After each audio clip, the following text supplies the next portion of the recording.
सभी का स्वागत है हमारे चैनल शफक ट्यूटोरियल्स पर। मैं आशा करती हूँ कि आप सब ठीक होंगे और अपने जीवन में बहुत अच्छा कर रहे होंगे। This is your Hindi teacher Khan Madiha. हमने स्टार्ट किया हमारा 5वां पार्ट जो है गुरुबानी। जैसे कि मैंने बताया था ये जो पोयम है 5th वन, इसके 2 सेक्शन हैं, एक है अ और एक है आ। तो अ में हम लोग पढ़ने वाले गुरुबानी और आ में हम लोग पढ़ेंगे वृंद के दोहे। तो ये दोनों संस्कृत लैंग्वेज में है, हमारी हिंदी लैंग्वेज से काफ़ी अलग है। तो स्टूडेंट्स, मैंने एक ट्रिक फाउंड की हूँ इसको समझने के लिए, बहुत ही सिंपल है। देखो, सबसे पहले क्या करना है, इसके जो हार्ड वर्ड्स है उसके मीनिंग को देखना है। सेकेंडली, जो एक्सप्लेनेशन मैं दूंगी उसको आपको बाहर करना है, उसको समझना है स्टोरी को। थर्डली, उसको बार बार रिवाइज करना है। ये पैटर्न मैं भी फॉलो करती थी मेरे स्कूल डेज़ में, even in my college days. इसी तरीके से मैं लर्न करती थी। बहुत ही सिंपल रहता है, क्योंकि देखो जो हमारा पेपर पैटर्न है उसमें हम लोग को आंसर नहीं लिखना है। अगर आंसर लिखना रहता तो हम लोग को टेंशन रहती। बट 1-2 क्वेश्चन आते हैं स्वमत अभिव्यक्ति में, जिसमें कभी कभी भावार्थ पूछता है या फिर ओपन एंडेड क्वेश्चन देता है, तो उतना ज़्यादा टेंशन नहीं लेना है। बट ये है कि हम लोग को समझ में आना चाहिए कौन सा स्टैंजा क्या मीनिंग दे रहा है, ठीक है। तो मैंने फर्स्ट जो स्टैंजा है उसमें से कुछ हार्ड वर्ड्स के मीनिंग निकाली हूँ। वो हार्ड वर्ड्स के मीनिंग मैं स्क्रीन पर डिस्प्ले कर दूंगी ताकि आप इजीली अपने टेक्स्ट बुक में अंडरलाइन करके उसके मीनिंग लिख सकते हो। तो स्टूडेंट्स, फर्स्ट लाइन जो है वो है, नानक गुरु न चेतनी मनी आपने सुचेत, छूते तिल बुआड़ जीव सुवे अंदर खेत, खेते अंदर छुटिया कहू नानक सहुना, फली अहि फूली अहि बुपड़े बीतन विच स्वा।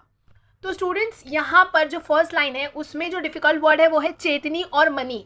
अभी इसका मतलब क्या होता है मैम? देखो, चेतनी मतलब होता है चिंतन करना, सोचना, ठीक है। ये फर्स्ट वर्ड का मीनिंग था। सेकेंड वर्ड है मनी। मनी मतलब होता है इंसान का मन, जो आपका मन है उसको बोला जाता है संस्कृत में मनी। तीसरा वर्ड है सुचेत। सुचेत मतलब होता है सचेत। फिर एक वर्ड इसमें मैंने देखा है वो है बीज। अब ये वो वाला बीज नहीं होता है सीड वाला, इसका मतलब होता है अंदर। फिर एक और वर्ड है स्वा। स्वा मतलब होता है राख। किसी भी चीज़ को हम लोग जब जलाते हैं उसका जो राख निकलता है वो वाला राख। और जो लास्ट है वो है सऊ। सऊ मतलब होता है ईश्वर, खुदा, ठीक है। तो ये कुछ वर्ड्स थे जो थोड़े अलग थे, जिसका मीनिंग जानना ज़रूरी था। Now students, let us understand the meaning. अभी स्टूडेंट्स, यहाँ पर जितनी भी पदें आपकी टेक्स्ट बुक में दी गई है सारी गॉड से रिलेटेड है, सारी भगवान से रिलेटेड है, क्योंकि जो गुरु नानक जी हैं वो काफ़ी रिलीजियस पर्सन थे। तो उनके जो राइटअप्स है उसमें भी ये जो रिलीजन के लिए जो प्यार है, रिलीजन के लिए जो पोसेशन है वो दिखाई देता है, वो झलकता है, ठीक है। तो जो फर्स्ट है, चलिए उसका मीनिंग देखते हैं। यहाँ पर गुरु नानक जी ने 2 चीज़ों को कंपेयर किया है।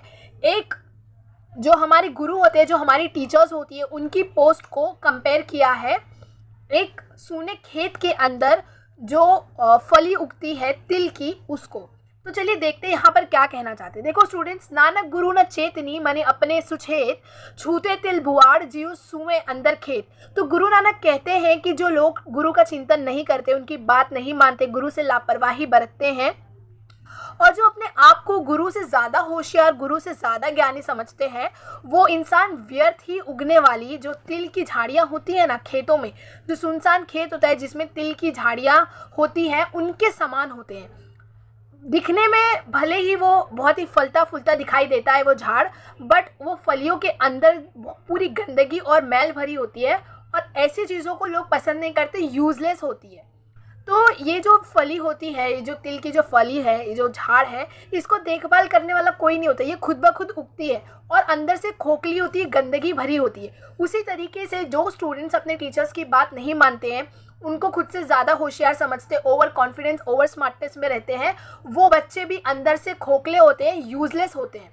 तो यहाँ पर 2 चीज़ों को कंपेयर किया गया है, एक फली की झाड़ को स्टूडेंट्स से। तो यहाँ पर गुरु नानक जी गुरु के बारे में बताते हैं, गुरु की महत्व बताते हुए कहते हैं कि आपको अपने गुरु की बातों को मानना है, उनकी बातों का पालन करना है, वो जो भी सीख देते हैं उससे आपको सीखना है, और गुरु से ज़्यादा खुद को होशियार नहीं समझना है। क्योंकि यहाँ पर हम लोग एक मुहावरे को रिलेट कर सकते हैं, एक मुहावरे से। देखो, एक मुहावरा है हिंदी में, खाली बर्तन बहुत आवाज़ करता है, ठीक है। एक कोड भी है, empty vessels make more noise. तो जो खाली चीज़ें होती हैं वो ज़्यादा आवाज़ करती है। सिमिलरली अगर हम लोग देखें तो जो पेड़ की भरी हुई झाड़ियाँ होती हैं जिसमें फूल फल ज़्यादा आते हैं, वो हमेशा झुकी होती है, और जो खाली होती है वो हमेशा ऐसा खड़ी हुई लहराती रहेगी, मतलब स्टैंडिंग पोजीशन में रहती है। और जो भरी हुई झाड़ियाँ होती है जिस पर फूल और फल ज़्यादा होती है वो झुकी होती है। तो जो चीज़ें ज़्यादा नॉलेजेबल है, जो भी इंसान हो या कोई भी चीज़ जो भरी है वो हमेशा चुप रहती है, खाली रहती है। जिस तरीके से जो भरा हुआ बर्तन रहता है वो ज़्यादा आवाज़ नहीं करता है, बट जो खाली बर्तन रहता है वो ज़्यादा आवाज़ करता है। तो यहाँ पर वही बताया गया है। तो ओवरऑल हमको ये समझ में आता है कि आपको गुरु की रिस्पेक्ट करना है, गुरु की बातों को मानना है, गुरु से ओवर स्मार्टनेस नहीं दिखाना है, उनको खुद से ज़्यादा होशियार नहीं समझना है। अगर हम लोग ऐसे करेंगे, गुरु की बातों को नहीं सुनेंगे, गुरु से ज़्यादा खुद को होशियार समझेंगे, तो हम उन झाड़ियों की तरह हैं जो यूज़लेस होती है, जिनको देखभाल करने वाला कोई नहीं होता और अंदर से वो क्या होती है, खोखली होती है। तो हमें इन झाड़ियों की तरह नहीं बनना है, वरना हमसे लोग किनारा कर लेंगे। जिस तरीके से ये झाड़ी का लोग यूज़ नहीं करते, इसको फेंक देते हैं, उसी तरीके से हमारे साथ भी लोग ऐसा बिहेव करेंगे। यहाँ पर ये बतलाना चाहे हैं, ठीक है। तो चलिए देखते हैं हमारा सेकेंड वन क्या बोलना चाह रहा है। जली मोही घसी मसी करी, मति कागद करी सारू, भाई कलम करी चीतू लिखारी, गुरु पूछी लिखू बिचारी, लिखू नाम साला लिखू, लिखू अंत ना पारावर।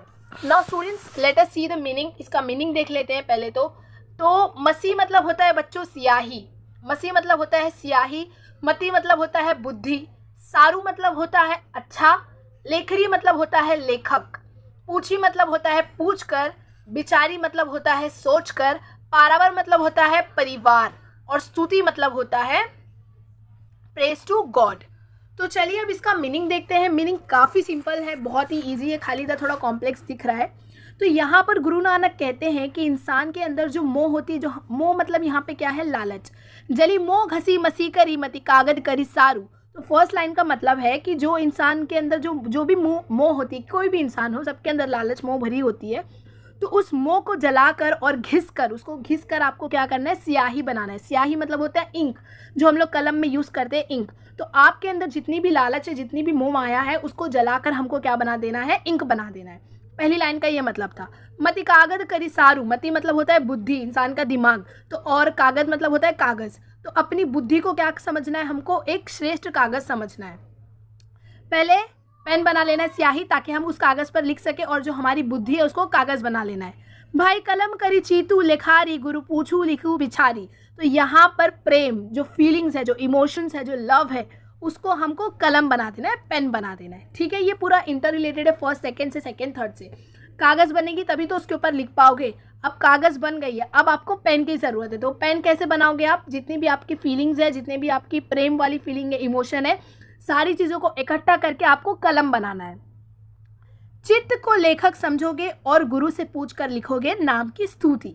तो स्टूडेंट्स, चित्त मतलब होता है आपका मन। तो आपके मन को आपको क्या करना है, लेखक बनाना है, राइटर बनाना है। जब राइटर सोचेगा कुछ तभी तो आप लिख पाओगे। तो सोचने का काम कौन करता है, हमारा मन करता है। तो मन से हम लोग सोचेंगे, और फिर जब सोच लेंगे तो हमको गुरु से पूछकर भगवान के बारे में लिखना है। नाउ स्टूडेंट्स, स्तुति मतलब होता है प्रेज टू गॉड, मतलब भगवान की तारीफ लिखना।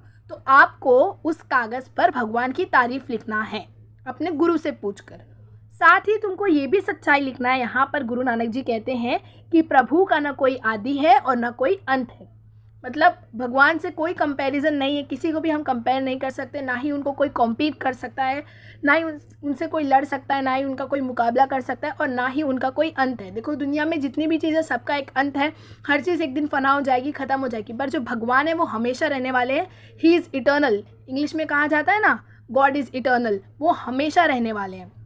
तो मैंने आपको स्टार्टिंग में बताया कि यहाँ पर जितने भी पद दिए हुए हैं सारे गॉड से रिलेटेड है। तो सेकंड पद में जो है, गुरु नानक जी कहते हैं कि आपको क्या करना है, पहले अपने अंदर जितनी भी लालच है, जितनी भी मोह है, उसको जलाकर स्याही बना लेना है। सेकंड स्टेप आपको क्या करना है, आपके दिमाग को कागज़ बना लेना है।